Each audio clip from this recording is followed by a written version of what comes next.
जय श्री राधे।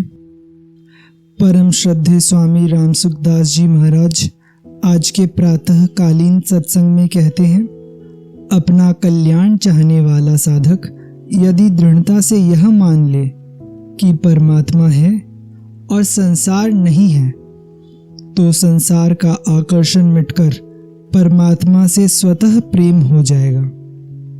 संसार है ऐसा मानने से ही विषय भोग भोगते हैं और सुख सामग्री मानकर पदार्थों का संग्रह करते हैं। जो मनुष्य कामना के अनुसार उपभोग परायण है, उनका यह निश्चय होता है कि सुख भोगना और संग्रह करना इसके सिवा और कुछ नहीं है। शास्त्र, सत्संग, अपने विचार और अनुभव से प्रायः हम यह जानते हैं कि संसार का कोई भी पदार्थ अथवा सुख सदा रहने वाला नहीं है। हमारे पूर्वज भी नहीं रहे, काल के गाल में समा गए, तो हमारे शरीर भी जो उन्हीं धातुओं और पदार्थों से बने हैं, सदा कैसे रहेंगे। इसी प्रकार सुख के रहने और मिलने का केवल वहम है। भगवान स्वयं गीता जी में कहते हैं, जो इंद्रियां तथा विषयों के संयोग से उत्पन्न होने वाले सब भोग हैं, वे विषयी पुरुषों को सुखरूप दिखते हैं, पर दुख के कारण हैं और आदि अंत वाले अर्थात अनित्य हैं। इसीलिए हे अर्जुन, बुद्धिमान विवेकी पुरुष उनमें नहीं रमा करते। अगर संसार अपना होता तो हमें याद रहता, किंतु पिछले जन्मों के धन, शरीर, कुटुंब आदि कितने थे, कौन थे, कहाँ थे, यह आपको याद तक नहीं है। जैसी दशा पिछले जन्मों के व्यक्ति पदार्थों की हुई, वही दशा वर्तमान के धनादि की भी होगी। अतः इन नाशवान पदार्थों आदि के लिए समय, समझ और सामर्थ्य को नष्ट नहीं करना चाहिए। इन धन, शरीर के द्वारा निष्काम भाव से अर्थात बदले में न कुछ चाहकर सबकी सेवा कर देनी चाहिए।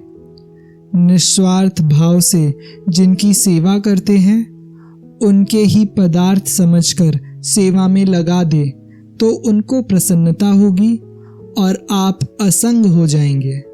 संसार में अपनापन का संबंध केवल दूसरों की सेवा करने के लिए है। ऐसा करने से आपको परमात्मा की प्राप्ति हो जाएगी। यह नियम है कि हम जिसे सर्वोपरि और अपना मानते हैं, उस तरफ स्वतः आकर्षण होता है। उसका भजन भी अपने आप होने लगता है। भगवान श्री कृष्ण कहते हैं, हे भरत वंशोद्भव अर्जुन, जो ज्ञानी पुरुष मुझको इस प्रकार तत्व से पुरुषोत्तम जानता है, वह सर्वज्ञ पुरुष सब प्रकार से निरंतर मुझ वासुदेव परमेश्वर को ही भजता है। जो पुरुष परमात्मा को सर्वोत्तम जान लेता है, वह सर्वज्ञ है, अर्थात उसकी दृष्टि में परमात्मा के अतिरिक्त कुछ नहीं है। प्रायः लोग परमात्मा है ऐसा मानते हुए भी नहीं मानते, अर्थात शास्त्र विरुद्ध, लोक मर्यादा विरुद्ध आचरण करते हुए डरते नहीं। जो सर्वत्र परमात्मा की सत्ता मानता है, उससे दोष, पाप हो ही कैसे सकता है। और परमात्मा को परम सुहृद, परम कृपालु मानने पर चिंता, भय, दीनता आदि आ ही कैसे सकती है। काकभूषुंडी जी को श्राप मिलने पर भी नहीं कछु भय न दीनता आई। ऐसे अवसर पर साधकों को सावधान रहना चाहिए, अर्थात ऐसी विपरीत धारणा कभी नहीं करनी चाहिए कि भय, चिंता, शोक आ गए तो मैंने परमात्मा को माना ही नहीं, बल्कि यह कसौटी करनी चाहिए कि परमात्मा रहते हुए भय, चिंता, शोक मेरे में कैसे आ गए।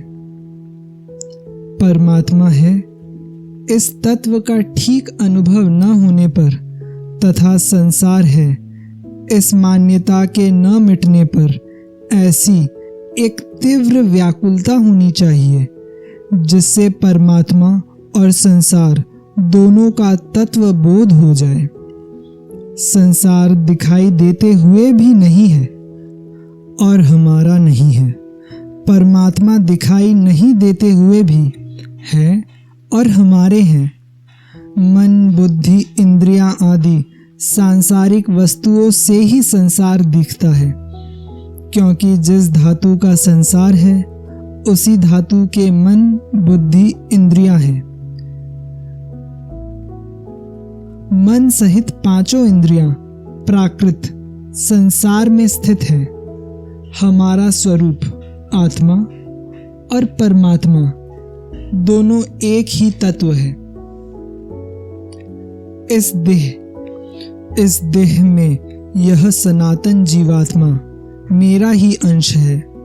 अतएव यदि हम अपनी सत्ता में स्थित हो जाए तो अभी परमात्मा दिखने लगे। संसार के अंश से संसार दिखता है और परमात्मा के अंश से परमात्मा दिखते हैं। जब तक हमारी स्थिति संसार में रहेगी तब तक परमात्मा सर्वत्र होते हुए भी नहीं दिखेंगे, परंतु स्थिति जब परमात्मा में हो जाएगी तब परमात्मा ही दिखाई देंगे। अतएव हमें आज अभी से ही दृढ़ता पूर्वक यह मान लेना चाहिए कि परमात्मा है, सर्वत्र परिपूर्ण है और हमारे अपने हैं। जय श्री राधे।